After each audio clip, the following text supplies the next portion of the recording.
Hello বন্ধুরা, দেখো বিকেলের ওয়েদারটা কি সুন্দর। মেঘ করেছে, ছাদে উঠলাম একটু দেখতে কি সুন্দর আকাশটাকে লাগছে। দেখো আমার ছাদ বাগানে কিছু গাছ, এটা হচ্ছে লাল শাকের গাছ, ওই যে ছোট ছোট বেরিয়েছে। আর এটা স্থলপদ্ম, আমার ছেলে স্কুল থেকে দিয়েছিল। আর এটা আমার একটা গাছ।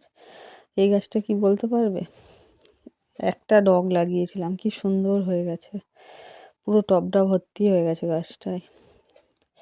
আর দেখো এখানে সব ছোট ছোট বীজ বেরিয়েছে, লাগিয়েছিলাম। এই যে লাল শাকের, খুব সুন্দর লাল শাকগুলো বেরিয়েছে। আর এই চারাগুলো সবে বেরাচ্ছে, এই যে দানা। আর এখানে এই যে একটু কুঁদরি গাছ, এই এখানেও লাল শাক হয়েছে, ছড়িয়েছিলাম। আর দুর্ব ঘাস হয়েছে, ওটা রেখেছি। আর এটা কি গাছ তোমরা বলতে পারবে? এই গাছটা আমার বাবা আমাকে দিয়েছিল, কিন্তু গাছের নামটা জানি না। আবার ফুল ধরেছে দেখছি এই বছর গাছটা প্রায় 1 বছর হয়ে গেল, ফুল হয়নি। সন্ধ্যাবেলা ছেলের আবদার মোমো খাবে, সেই জন্য এই যে মোমো করতে বসেছি। একটু ভিডিওটা ভালো লাগলে কমেন্ট